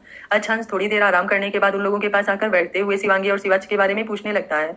दोनों बहाना बनाकर उसे अपनी बातों में उलझा रहे थे। शिवांगी डॉक्टर से मिलकर अपना रिपोर्ट लेती है। रिपोर्ट नेगेटिव था। शिवांगी हिचकते हुए, डॉक्टर ये हमारा बेटा है, अभी तक हमने टेस्ट नहीं कराया है, अगर इसका बोन मैरो मैच हो जाए तो क्या उन्हें दिया जा सकता है? ये सुनते ही दोनों डॉक्टर की आंखों में चमक आ गई। वो लोग खुश होते हुए, आपको तो ये काम पहले करना चाहिए था। अक्सर माँ बाप और बच्चे या सगे भाई बहन में इसके चांसेस 99% हो जाते हैं। और आप चिंता मत कीजिए, अब तो गर्भ में पल रहे बच्चे का भी बोन मैरो लिया जा सकता है। ये तो फिर भी थोड़ा बड़ा है। शिवांगी बोली, डॉक्टर इससे इसे कोई दिक्कत तो नहीं होगी? अभी छोटा बच्चा है, क्या ऑपरेशन में ज्यादा दर्द होगा? डॉक्टर यशवंत राय मुस्कुराते हुए, बिल्कुल नहीं, ये सारी नेगेटिव बातें हैं। इस ऑपरेशन में चीड़-फाड़ नहीं किया जाता है। इसे बस एक इंजेक्शन के माध्यम से जो कमर पर रीढ़ का हड्डी होता है वहां से निकाला और इंजेक्ट किया जाता है और इस दौरान पेशेंट के उस जगह को पूरी तरह से सुन्न कर दिया जाता है। अगर उससे भी ना हो तो उन्हें एनेस्थीसिया दे दिया जाता है। आप बिल्कुल चिंता मत करें, बच्चे को कोई नुकसान नहीं होगा। हाँ, थोड़ा सा इंजेक्शन लगे इतना तो दर्द होगा और होश में आने पर थोड़ी कमजोरी भी महसूस होगी, लेकिन वो खतरे की बात नहीं होती है। हल्का हल्का दर्द जैसे घाव में होता है वैसा थोड़ी देर के लिए महसूस होगा, लेकिन अगले दिन से सब ठीक हो जाएगा। पेशेंट को स्वस्थ ब्लड सेल्स बनने में कुछ टाइम लगेगा, इसलिए उन्हें हमें लगभग 1 महीने तक अस्पताल में रखना होगा, क्योंकि कीमोथेरेपी के दौरान उनके सारे ब्लड सेल्स नष्ट हो गए थे। इसलिए उन्हें बहुत ज्यादा कमजोरी महसूस होगी। जब तक पूरी तरह से नए ब्लड सेल्स बनकर तैयार नहीं हो जाते, तब तक हमें उनका पूरा ध्यान रखना होगा। ये सब सुनकर शिवांगी को एक नई उम्मीद मिल जाती है। डॉक्टर शिवाच का ब्लड लेकर टेस्ट के लिए भेज देते हैं। फिर उसके और भी कुछ टेस्ट करने के लिए यूरिन आदि लेकर कल तक रिपोर्ट आने की बात कहते हैं। शिवांगी शिवाच को बहलाकर उसका ब्लड दिलवा दी थी, लेकिन शिवाच कुछ देर के लिए रोने लगा था। शिवांगी उसे मनाते हुए बाहर आकर ढेर सारा आइसक्रीम खरीदती है, जिसे देख वो सारी बातें भूल चुका था। घर आते आते 10 बज गए थे। अच्छांश दोनों को देखते ही उठकर खड़े होते हुए, कहाँ चले गए थे आप दोनों? शिवाच खुश होते हुए अपने हाथ में पकड़े आइसक्रीम अच्छांश को दिखाकर, पापा आज मम्मा ने आइसक्रीम खरीदी। अच्छांश शिवाच को गोद में लेते हुए, अरे वाह, आज सूरज पश्चिम से कैसे निकल गया? शिवांगी मुंह बनाते हुए, बात तो ऐसे कर रहे हैं जैसे कि मैंने कभी आइसक्रीम ही नहीं दिलाई है। अच्छांश बोला, हाँ तो इसमें गलत क्या है? आप तो जब भी मैं आइसक्रीम खिलाता हूँ इसको आधे से ज्यादा डांट तो मुझे ही सुननी पड़ती है। उद्भव सिंह बोले, और मुझे भी। शिवांगी दोनों को देखते हुए, हाँ क्योंकि मैं हिटलर हूँ, अब आप लोग आइसक्रीम मैं नहीं देने वाली, कहते हुए अपने हाथ में ली हुई बाकी आइसक्रीम फ्रीज में रखने लगती है। अस्मिता जी अच्छांश और उद्भव जी को डांटते हुए, आप दोनों की हिम्मत कैसे हुई मेरी बेटी के बारे में झूठ बोलने की? ये सुनते ही खुश होते हुए दोनों को अपनी आंखें ऊपर करते हुए चिढ़ाने लगती है। अच्छांश ये देख मुस्कुराने लगता है।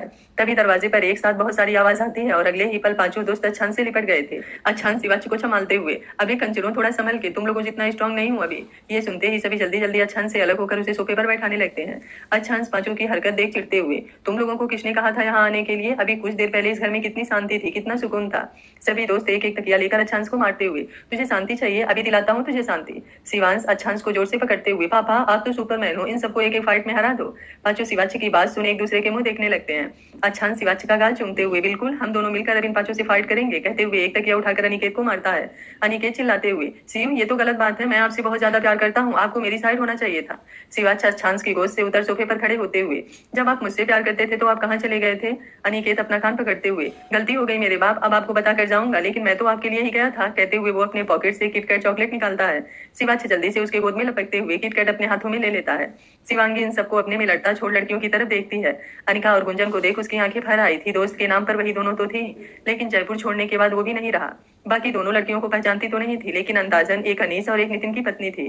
गुंजन और अनिका आगे बढ़कर शिवांगी के पीठ पर एक एक मुक्का जमाते हुए, यही थी तेरी दोस्ती, हम लोगों की याद बिल्कुल नहीं आई?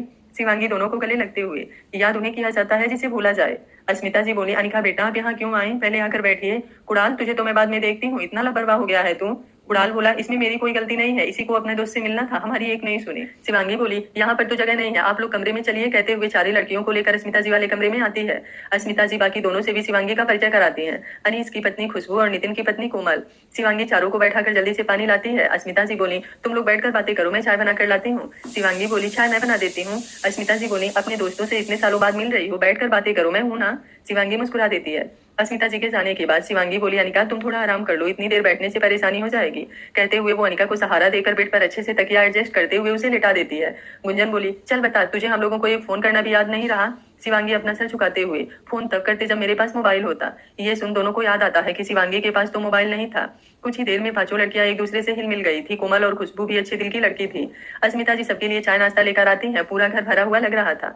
चाय नाश्ता करने के बाद शिवांगी सबको नहा धोकर फ्रेश होने को कहती है। वॉशरूम दो ही थे, एक जिसमें अच्छांश रह रहा था और दूसरा हाल के एक साइड। बाकी तीनों रूम में अटैच वॉशरूम नहीं था। अच्छांश वाला वॉशरूम शिवांगी अभी किसी को यूज नहीं करने दे रही थी, इसलिए सभी एक एक करके हाल वाले वॉशरूम में ही फ्रेश होते हैं। शिवांगी और अस्मिता जी जल्दी जल्दी सबके लिए लंच बनाती हैं।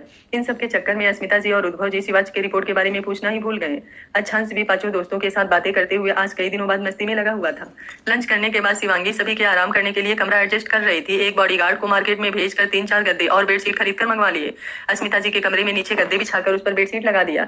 चौथे वाले कमरे में भी नीचे गद्दे डाल दिया। सारी लड़कियां अस्मिता जी के कमरे में आराम करने लगी। सारे दोस्त भी कुछ देर बाद आराम करने के लिए चौथे वाले कमरे में आ गए। शिवांगी अच्छांश को भी थोड़ा आराम करने को कमरे में लेकर आई। शिवाच भी सभी के साथ खेलते हुए बहुत थक गया था, इसलिए कुछ देर पहले वो भी सो गया। अच्छांश के सोने के बाद शिवांगी कमरे से बाहर आई। उद्भव सिंह और अस्मिता जी अभी हाल में ही बैठे हुए थे। शिवांगी के आते ही उद्भव सिंह बोले, बेटा क्या कहा डॉक्टर ने? शिवांगी बोली, एक नई उम्मीद मिली है डैड। अस्मिता जी बोली, लेकिन इससे शिवाच को तो कुछ नहीं होगा ना? शिवांगी बोली, नहीं, उन्होंने कहा है कि इसमें चीड़ फाड़ वाली सर्जरी नहीं होती है, कहते हुए डॉक्टर की बताई सारी बात बताती है। उद्भव सिंह बोले भगवान करे अब सारी रिपोर्ट अच्छी आ जाए। शिवांगी बोली डैड एक नंबर से फोन भी आया था, मैंने उन्हें भी कहा है कि वो हमारे सामने आकर टेस्ट कराएं और वो तैयार हो गए हैं, देखते हैं क्या होता है। अस्मिता जी बोली अब सब ऊपर वाले के हाथ में है, बस मेरे बच्चे को बचा ले, आगे कुछ भी मैं भगवान से नहीं मांगूंगी। तभी पीछे से कुणाल की आवाज आती है, क्या आप सच कह रही हैं? ये सुनते ही तीनों घूमकर कुणाल को देखते हैं जो पानी का जग लिए शायद किचन की तरफ जा रहा था। शिवांगी हामी सिर हिला देती है। कुणाल खुशी से चिल्लाते हुए मतलब अब मेरा दोस्त बिल्कुल ठीक हो जाएगा? उसके चिल्लाने की आवाज सुन तीनों अपने मुंह पर उंगली रख चुप रहने का इशारा करती हैं। कुणाल अपनी नॉर्मल आवाज करते हुए ये तो खुशी की बात है, फिर आप लोग छुपा क्यों रहे हैं? अस्मिता जी बोली क्योंकि अभी रिपोर्ट आने में टाइम है, हम लोग अच्छू को कोई झूठी उम्मीद नहीं देना चाहते। कुणाल भी बात को समझते हुए सही कहा आप लोगों ने, कोई बात नहीं, जहाँ इतने दिन इंतजार किया है वहाँ कल सुबह तक इंतजार और कर लेते हैं, भगवान करे सब अच्छा ही हो। कुणाल पानी लेकर अपने कमरे में आकर सारे लड़कों को ये बात बता देता है। सभी ये सुनकर थोड़ा खुश होते हैं। रात को डिनर करने के बाद सभी बहुत देर तक बैठे बातें करते रहते हैं, उसके बाद सभी सोने आ जाते हैं। अच्छा शिवांगी को बाहों में भरते हुए आज बहुत दिनों बाद घर में रौनक आ गई है, वरना जयपुर में तो उस हवेली को देखकर ही मन उखड़ जाता था। शिवांगी बोली घर बड़ा होने से नहीं बनता है, प्यार से बनता है, और आज इस घर में जो भी है वो सब एक दूसरे से बहुत प्यार करते हैं, इसलिए आज ये घर घर लग रहा है। अच्छांश बोला जान मैं सोच रहा हूँ हम लोग देहरादून में ही रहेंगे, माँ को भी वहीं ले आएंगे। शिवांगी बोली अच्छा और आपकी कंपनी? अच्छांश बोला वो अनिकेत और कुणाल संभाल लेंगे, हम कंपनी में ट्रांसफर कर देंगे। आप तो इतना कमा लेती हैं, फिर मुझे काम करने की क्या जरूरत, मैं तो घर पर रहूंगा अपने बेटे के साथ। माँ डैड हम सब मिलकर मस्ती करेंगे, फिर जब आप ऑफिस से आएंगी मैं आपके लिए कॉफी बनाकर लाऊंगा। शिवांगी अच्छांश की बातें सुन मुस्कुराते हुए आपके सारे सपने पूरे होंगे, लेकिन एक बार अपने दोस्तों से भी पूछ लीजिएगा, नहीं तो पता चला वे लोग कंपनी बेच बाच कर देहरादून में आपके सर पर बैठे हैं। अच्छांश हंसते हुए ये तो है। दोनों बातें करते हुए सो जाते हैं। आज कितना दिनों बाद सारे टेंशन को भूलकर थोड़े सुकून में दोनों सो रहे थे। अगली सुबह सभी उठकर फ्रेश होते हैं। वॉशरूम एक होने की वजह से थोड़ा टाइम लग रहा था। तब तक अनिका को छोड़कर बाकी लड़कियां शिवांगी की हेल्प करते हुए सारा नाश्ता तैयार कर देती हैं। सभी एक साथ नीचे जमीन पर बैठकर नाश्ता करते हैं, लेकिन सबके चेहरे एक साथ खिले हुए थे। शिवाच्छ सबके लिए खिलौना बना हुआ था। अनिका का निकला हुआ पेड़ देखकर शिवाच्छ को क्यूरियोसिटी हो रही थी। अनिका ने जब उसे अपनी गोद में लिया तो अनिका का पेट छूते हुए आंटी आपने ढेर सारा खाना खा लिया है क्या? अनिका बोली नहीं तो। शिवाच्छ बोला तो आपका ये टमी इतना बड़ा क्यों है? ये सुनते ही अनिका शर्मा जाती है। सारी लड़कियां हंसते हुए चल बता बता ऐसा भी क्या किया है तूने? शिवांगी मुस्कुराते हुए जान आंटी के टमी में एक छोटा सा बेबी है जो कुछ दिनों बाद टमी से बाहर आ जाएगा और आपको भाई कहेगा। शिवाच्छ बोला लेकिन बेबी टमी में क्या कर रहा है? शिवांगी बोली क्योंकि वो बहुत छोटा है, अभी वो दूध भी नहीं पीता, जब आंटी खाना खाती हैं तो उस खाने को वो खाता है, जब वो दूध पीने वाला हो जाएगा तब टमी से बाहर आएगा। शिवाच्छ अपने गाल पर हाथ रख बात समझते हुए अच्छा। अनिका उसके क्यूट वाले एक्सप्रेशन देख जल्दी से उसके गालों को चूम लेती है। वो खुश होते हुए शिवांगी मुझे भी बिल्कुल तेरे बेटे जैसा बेबी चाहिए। ये सुनते ही गुंजन अरे शर्म करिए क्या बोल रही है तू? अनिका ना समझी से मैं क्या बोल रही हूँ। बाकी लड़कियां गुंजन की बात समझते हुए जोर जोर से हंसने लगती हैं। गुंजन बोली तुझे शिवाच्छ जैसा बेबी चाहिए तब तुझे अच्छांश? ये सुनते ही अनिका तकिया उठाकर गुंजन को मारते हुए चुप कर बेशर्म, मेरे लिए मेरा कुड़ाल ही काफी है। गुंजन हंसते हुए अरे तूने ही तो कहा था। अनिका बोली मेरे कहने का मतलब था कि ऐसा ही क्यूट बेबी। शिवांगी बोली अच्छा तो तुम लोग बातें करो, मुझे कुछ काम से हॉस्पिटल जाना है, मैं थोड़ी देर में आ जाऊंगी। सभी हाँ में सर हिला देती हैं। शिवांगी जैसे ही बाहर निकलती है अनिकेत बोला मैं भी साथ चलता हूँ आपके। शिवांगी बोली लेकिन वो ढूंढने लगेंगे आप लोगों को। अनिकेत बोला ढूंढेगा तो आपको भी, बाकी सब हैं थोड़ी देर उसे संभाल लेंगे। शिवांगी भी सर हिलाते हुए अनिकेत के साथ अस्पताल के लिए निकल जाती है। डॉक्टर के केबिन में बैठे हुए शिवांगी के हाथ पांव ठंडे हो रहे थे। अनिकेत भी अपनी घबराहट को दिल में छुपाए हुए बैठा था। इतनी बार उम्मीदें टूटने की वजह से अब की बार बिना कुछ जान वे लोग कोई उम्मीद नहीं करना चाहते थे, लेकिन किसी नेगेटिविटी को लेकर अंदर ही अंदर डर भी लग रहा था। डॉक्टर रिपोर्ट खोलकर पढ़ते हुए दूसरे डॉक्टर को बढ़ा देते हैं। दोनों डॉक्टर रिपोर्ट देखते हुए शिवांगी की तरफ देखते हैं। शिवांगी अपने दोनों हाथों की उंगलियां फंसाए बहुत ही उम्मीद से उन लोगों की तरफ देख रही थी। डॉक्टर यशवंत राय मुस्कुराते हुए रिपोर्ट मैच हो गई है। ये सुनते ही शिवांगी आंखें बंद कर लेती है। दो बूंद आंसू आंखें के कोरों से फिसलते हुए गालों पर लुढ़क जाते हैं। अनिकेत भी अपनी दोनों हथेलियों से अपना चेहरा ढक लेता है। कुछ देर बाद दोनों थोड़ा नॉर्मल होते हैं। डॉक्टर बोले हमें उम्मीद है ये ऑपरेशन पूरा सक्सेसफुल होगा। शिवांगी और अनिकेत बाकी जरूरी बातों पर रिपोर्ट कर घर के लिए निकल जाते हैं। दोनों का दिल आज खुशी से उछल रहा था। घर पहुंचते ही दोनों देखते हैं कि सभी लोग हाल में बैठे हुए थे। सभी के चेहरे पर 12 बजे हुए थे। शिवांगी और अनिकेत उन लोगों की तरफ देखते हुए एक दूसरे की तरफ देखते हैं। तभी अच्छांश की आवाज आती है आ गए आप दोनों, आइए आइए, दरवाजे पर क्यों रुक गए? ये सुनते ही अनिकेत और शिवांगी अच्छांश की तरफ देखते हैं जो अपने कमरे के दरवाजे पर खड़ा था। शिवांगी उद्भव सिंह की तरफ देखते हुए आंखों से सवाल करती है कि क्या हुआ है। उद्भव सिंह चुपचाप अपना सर झुका लेते हैं। अच्छांश बोला अब आप बताएंगे कहाँ गई थी? कल भी आप इसी समय गायब थे और आज भी, चल क्या रहा है आपके दिमाग में? शिवांगी अच्छांश की तरफ बढ़ते हुए जल्दी से उसके गले लग जाती है। अच्छांश इस तरह शिवांगी के गले लगने से अपना सारा गुस्सा भूल उसे अपनी बाहों में भर लेता है। बाकी सभी ये देखकर मुस्कुरा देते हैं। अनिकेत सबके साथ आकर खड़ा हो जाता है। सभी अनिकेत से धीरे धीरे सवाल करने लगते हैं। अनिकेत मुस्कुराते हुए रिपोर्ट मैच कर गया है। ये सुनते ही सभी एक साथ चिल्लाते हुए तू सच कह रहा है उनकी आवाज से अच्छांश सोच में आता है। शिवांगी भी झेपते हुए अच्छांश से अलग होती है। अच्छांश बोला क्या हुआ, तुम लोगों को इतनी खुशी किस बात की मनाई जा रही है। अनिकेत बोला ये तो तुझे भाभी बताएंगी, जाइए भाभी से बता दीजिए नहीं तो इसका पेट फूलता रहेगा। ये सुनते ही सभी हंसने लगते हैं। शिवांगी अच्छांश को कमरे में लेकर आती है। अच्छांश बोला बता भी दीजिए ऐसा क्या हुआ है। शिवांगी अच्छांश के हाथ बेड पर बैठते हुए रिपोर्ट अच्छांश के हाथ में रख देती है। अच्छांश बोला ये क्या है। शिवांगी बोली एक बार देखिए तो सही। अच्छांश रिपोर्ट खोलकर पढ़ता है। अच्छांश बोला ये तो शिवाच की रिपोर्ट है, उसे कुछ हुआ है क्या, कहीं इसलिए तो आप उसे कल लेकर। शिवांगी उसका चेहरा अपने हाथों में लेते हुए कुछ नहीं हुआ है, ये रिपोर्ट आपके रिपोर्ट से मैच होती है, आप दोनों का ब्लड ग्रुप मैच हो गया है, शिवाच का बोन मैरो आपको ट्रांसफर किया जा सकता है। अच्छांश कांपते हुए ये क्या कह रही हैं आप ऐसा सोच भी कैसे सकती हैं, मेरा बच्चा इतना छोटा है। नहीं मेरी वजह से उसे कोई तकलीफ नहीं होगी, नहीं मैं ऐसा नहीं कर सकता, मेरी वजह से उसे कोई भी तकलीफ नहीं होने दे सकता।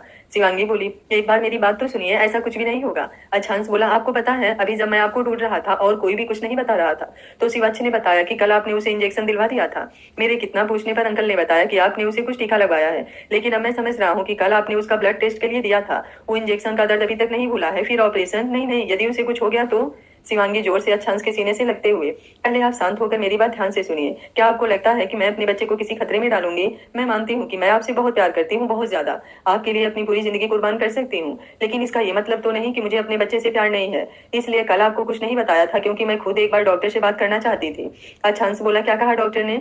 शिवांगी डॉक्टर की कही हुई सारी बातें बताती है। अच्छांश बोला लेकिन थोड़ा दर्द उसे तो होगा ना। शिवांगी अच्छांश की आंखों में देखते हुए आपको याद है आपने उस दिन क्या कहा था। अच्छांश बोला किस दिन। शिवांगी बोली जब हम देहरादून में थे तब आपने कहा था ना कि हमारे ना रहने पर आपके परिवार वाले ही आपके बच्चे की जिंदगी नर्क बना देंगे। अच्छांश हाँ में सिर हिला देता है। शिवांगी बोली जब आप ये बात जानते हैं तो फिर क्यों ये नहीं सोच रहे कि जो तकलीफ आपको होने के बाद उसे जिंदगी भर होगी, क्या उसके सामने एक इंजेक्शन का दर्द ज्यादा है, वो भी उसे महसूस नहीं होगा क्योंकि डॉक्टर उस जगह को सुन्न कर देंगे। आप समझ रहे हैं ना मेरी बात, कुछ नहीं होगा उसको और ना ही आपको। अच्छांश बोला आप समझ रही हैं ना। शिवांगी बोली अगर विश्वास नहीं है तो आप डॉक्टर से खुद बात कर लीजिए, इसके अलावा मोबाइल पर गूगल से सर्च कर लीजिए। अच्छांश बोला लेकिन बाद में शिवाच को कोई दिक्कत तो नहीं होगी ना। शिवांगी बोली बिल्कुल नहीं, इसलिए अब आप परेशान होना बंद कीजिए और पॉजिटिव सोचिए। हमारे पास बस आज और कल का दिन है, परसों ऑपरेशन होने के बाद लगभग 1 महीने तक आपको हॉस्पिटल में ही रहना होगा। अच्छांश बोला एक बार मैं ठीक हो जाऊं उसके बाद इस हॉस्पिटल का मुंह नहीं देखूंगा, अब तो इसका नाम सुनकर भी मेरा मन अजीब सा हो जाता है। शिवांगी बोली भगवान करे ऐसा ही हो, अब आप थोड़ा आराम कर लीजिए, मैं बाहर लंच के लिए देखती हूँ। अच्छांश बोला अभी तक कोई मेड नहीं मिली क्या। शिवांगी बोली उसकी जरूरत नहीं है, हो जाएगा सब कुछ, फिर हमें यहाँ रहना कितना दिन है। अच्छांश बोला लेकिन इतने सारे लोग। शिवांगी बोली कोई बात नहीं है, सब मिलजुल कर लेते हैं, कोई दिक्कत नहीं होती है। अच्छांश भी शिवांगी के साथ कमरे से बाहर आया। बाहर अनिकेत भी सबको अच्छे से बता चुका था, सभी बैठकर बातें करने लगे। सारी लड़कियां लंच की तैयारियां करने लगी, सबको परसों ऑपरेशन सक्सेसफुल होने का इंतजार था। जयपुर के सारे काम सभी यहीं से देख रहे थे। शिवांगी भी अपनी इंपॉर्टेंट मीटिंग ऑनलाइन ही अटेंड कर रही थी। ऐसे ही 2 दिन गुजर गए। आज सभी अच्छांश को लेकर सुबह ही हॉस्पिटल आ गए थे। डॉक्टर अच्छांश का जरूरी टेस्ट करने अंदर लेकर चले गए थे। अमेरिका से भी डॉक्टर विल्सन आ गए थे। शिवांगी ने उनसे भी बात करके ऑपरेशन की सारी जानकारी ली। उन्होंने भी पूरा भरोसा दिलाया कि सब ठीक हो जाएगा। शिवांगी शिवाच को भी भला फुसलाकर ऑपरेशन के लिए तैयार कर रही थी, लेकिन शिवाच का चेहरा देख बार दिल भरा जा रहा था, लेकिन अच्छांश के लिए ये करना ही था। कुछ देर बाद डॉक्टर शिवाच को भी ले जाने लगे, लेकिन शिवाच उन अनजान लोगों के साथ जाना नहीं चाह रहा था, इसलिए वो रोने लगा। शिवांगी डॉक्टर से कहकर अपनी गोद में ही उसे एनेस्थीसिया दिलवा दी। उसके बाद डॉक्टर शिवाच को लेकर चले गए। ऑपरेशन थिएटर के बाहर सभी मन ही मन भगवान से प्रार्थना करते हुए बेचैनी से बैठे हुए थे। अस्मिता जी अस्पताल के ही मंदिर में भगवान के सामने हाथ जोड़े बैठी थी। शिवांगी की नजरें ऑपरेशन थिएटर के दरवाजे पर ही टिकी हुई थी। 3 घंटे बाद ऑपरेशन रूम का दरवाजा खुला। डॉक्टर के बाहर आते ही सभी उनकी तरफ भागते हैं। सभी एक साथ ऑपरेशन के बारे में पूछ रहे थे। डॉक्टर विल्सन मुस्कुराते हुए ऑपरेशन इज सक्सेसफुल। शिवांगी वहीं घुटनों पर बैठ जाती है। सभी उसकी हालत समझ रहे थे। उद्भव सिंह उसे संभालते हुए बेटा आज तो खुशी का दिन है, अब कोई डर नहीं, कोई तकलीफ नहीं, आपका अच्छांश सब बिल्कुल ठीक हो जाएगा। शिवांगी पलटकर उनके गले लग जाती है। कुछ देर बाद खुद को संभालते हुए डॉक्टर शिवाच कैसा है। डॉक्टर बोले वो भी ठीक है, थोड़ी देर में होश आ जाएगा, हम लोग उन दोनों को थोड़ी देर में शिफ्ट कर रहे हैं, फिर आप लोग पूरी सेफ्टी से थोड़ी देर के लिए उनसे मिल सकते हैं। अभी ज्यादा लोगों से मिलना जुलना ठीक नहीं, उनकी बॉडी इस वक्त पूरी तरह से कमजोर है, इसलिए इन्फेक्शन का खतरा बढ़ जाता है। सभी हामी सिर हिला देते हैं। शिवांगी चारों तरफ देखते हुए आंटी कहाँ है। उद्भव सिंह बोले भगवान के मंदिर में है। अनिकेत बोला मैं उन्हें बताकर आता हूँ। शिवांगी बोली कुणाल जी घर पर अनिका को भी फोन कर दीजिए, वो लोग भी इंतजार कर रही होंगी। कुणाल हामी सिर हिलाकर अनिका को फोन करने लगता है। अनिका की प्रेगनेंसी की वजह से चारों लड़कियां घर पर ही रुक गई थी। अनिकेत अस्मिता जी के पास जाकर सीधे उनके गले लग जाता है। अस्मिता जी घबराते हुए क्या हुआ बेटा, सब ठीक तो है ना मेरा अच। अनिकेत बोला ऑपरेशन सक्सेसफुल हो गया आंटी, अब हमारे अच को कुछ नहीं होगा, वो बिल्कुल ठीक हो जाएगा। अस्मिता जी भी खुशी के मारे रो पड़ी।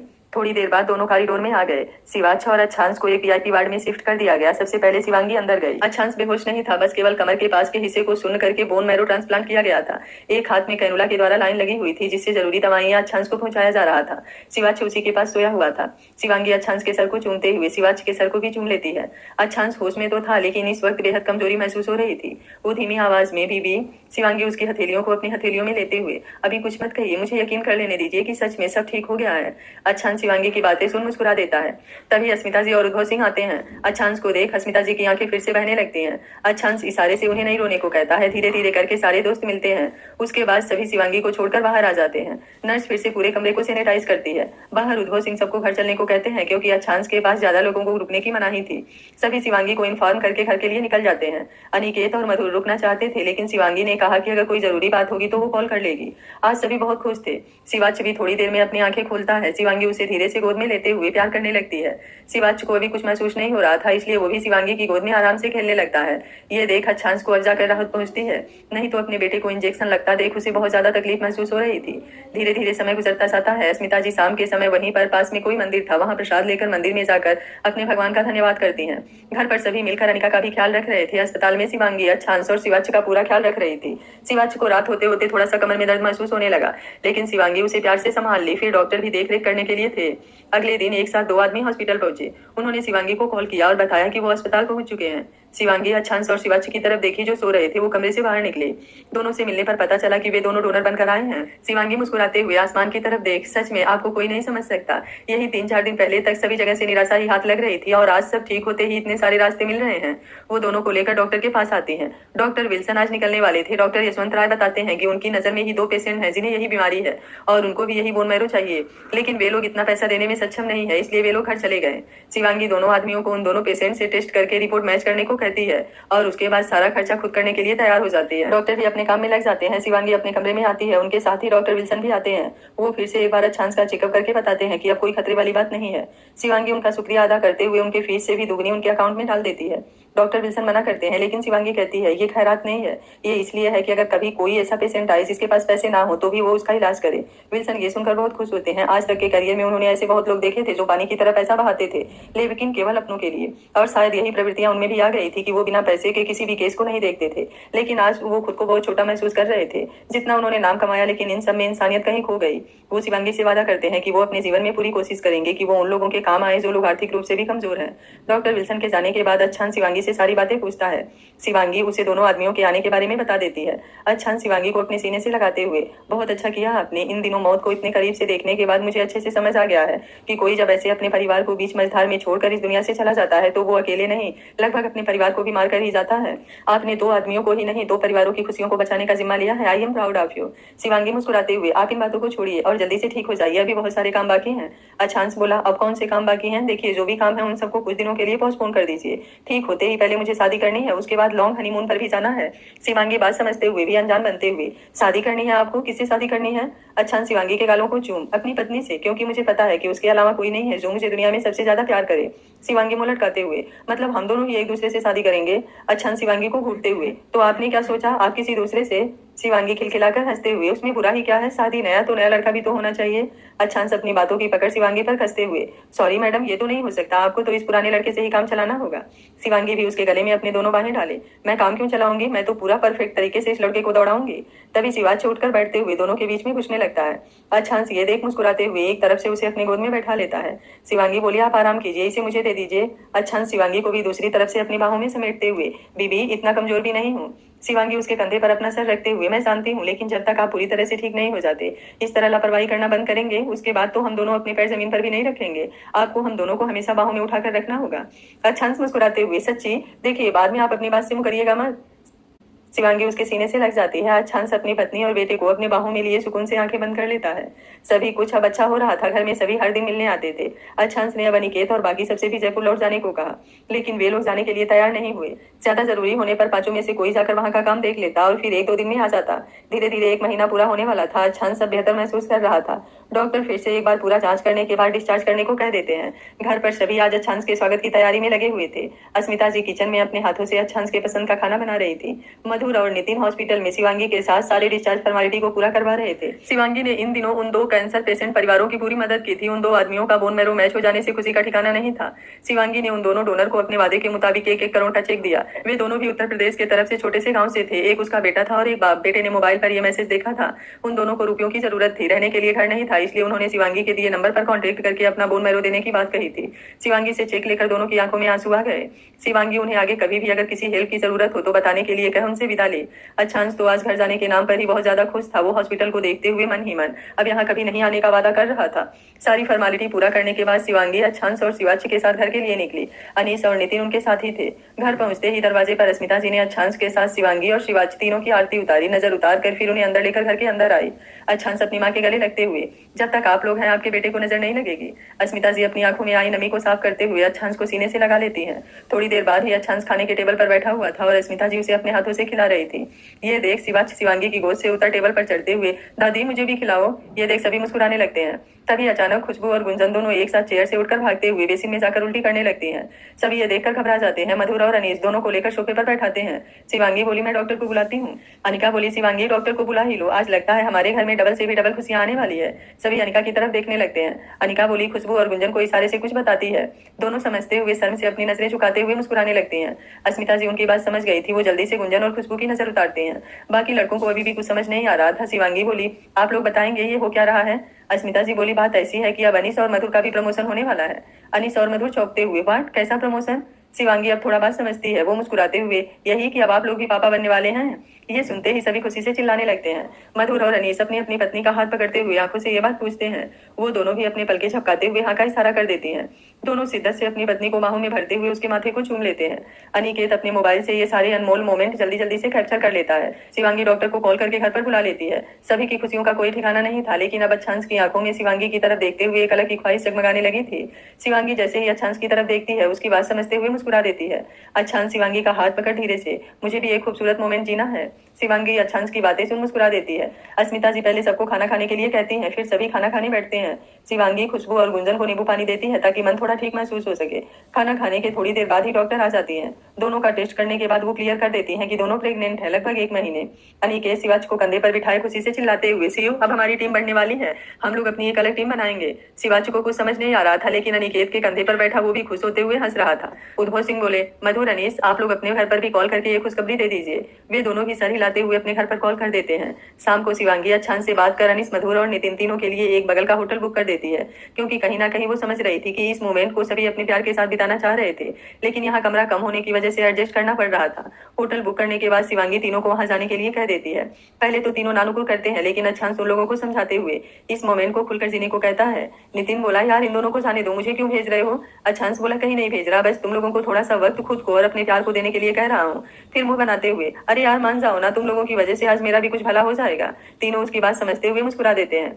अनिका के प्रेग्नेंट होने की वजह से शिवांगी उन्हें कहीं नहीं भेजती। 3 लड़कियां तैयार होकर अपने अपने हस्बैंड के साथ घूमने निकल जाती हैं। डिनर करने के बाद अनिकेत उद्भव सिंह के साथ उनके कमरे में चला जाता है। कुणाल अनिका को लेकर अपने कमरे में आ जाता है। अस्मिता जी भी अपने कमरे में चली जाती हैं। शिवांगी किचन समेटते हुए पानी का जग लेकर अपने कमरे में आ जाती है। अच्छांश बेड पर बैठा शिवांगी का इंतजार कर रहा था। शिवाच थोड़ी देर पहले ही सो गया था।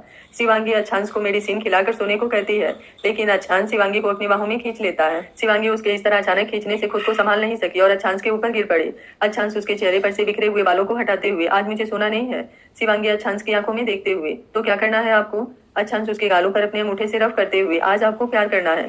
शिवांगी हैरानी से अपनी आंखें बड़ी बड़ी करते हुए, आपका दिमाग खराब हो गया है, अभी तबीयत ठीक नहीं है और आपको रोमांस सूझ रहा है। अच्छांश बोला, तबीयत तो ठीक हो गई है और जो नहीं हुई है उसे तो आप ही ठीक करेंगे। शिवांगी बोली, बिल्कुल नहीं, कम से कम अभी 1 महीना और, जब तक डॉक्टर पूरी तरह से आपको फिट नहीं बता देते तब तक अपने अरमानों को कंट्रोल में रखिए। अच्छांश बोला, ना अब मैं आपसे बिल्कुल दूर नहीं रह सकता। आपको याद भी है कि आपने कब एक अच्छी सी प्यारी सी मुझे किस किया था। शिवांगी बोली, हर दिन करती हूँ, इसलिए ज्यादा दिमाग लगाने की जरूरत नहीं है। कहते हुए हटने लगती है, लेकिन अच्छांश तो आज पूरी तरह से मूड में था। वो शिवांगी को लेकर पलटते हुए उसके ऊपर आ जाता है। शिवांगी बोली, प्लीज मान जाइए ना, सच में अभी आपकी तबीयत ठीक नहीं है, डॉक्टर ने बताया था ना, अभी नए प्लेटलेट्स और ब्लड सेल्स बनना शुरू हुए हैं, कुछ दिन रुक जाइए, आपके पास ही हूं ना। अच्छांश बच्चों की तरह मुंह बनाते हुए, मुझे मेरी बेटी चाहिए। शिवांगी उसकी बात सुन मुस्कुराते हुए, आपकी बेटी भी आ जाएगी, लेकिन उसके लिए पहले उसके पापा तो सुपर हीरो बन जाएं। अच्छांश बोला, देखिए आप मुझे बहला नहीं सकती, कहते हुए उसके होठों को लॉक कर देता है। शिवांगी भी थोड़ा कसमसाने के बाद अच्छांश के प्यार में सब कुछ भूल जाती है। थोड़ी देर में अच्छांश थकान और कमजोरी से गहरी नींद में सो गया था, उसे खुद भी पता नहीं चला। शिवांगी उसे अपनी बाहों में समेटे खुद को शांत कर रही थी। 1.5 महीने बाद अच्छांश को खुद के करीब पाकर उसके भी इमोशन बाहर आ रहे थे, वो उसके पूरे चेहरे को चूमते हुए। आपकी शिवांगी सिर्फ आपकी है, आपके लिए तो कुछ भी हाजिर रहेगा, ये जान भी, लेकिन मैं भी अपना बहुत सारा प्यार समेट कर रखा है जिसे सिर्फ आप पर लुटाना चाहती हूँ। बस आप एक बार अच्छे से ठीक हो जाइए, उसके बाद आपको किसी भी चीज की शिकायत का कोई मौका नहीं दूंगी, कहते हुए उसे अपने सीने से लगाते हुए कसकर पकड़कर सो जाती है। आगे क्या होगा इस कहानी में जानने के लिए देखते रहिए कहानी का अगला भाग। अगर आपको कहानी अच्छी लग रही है तो वीडियो को लाइक शेयर एंड चैनल को सब्सक्राइब कर लीजिएगा। Thank you for watching. मिलते हैं कहानी के अगले भाग में।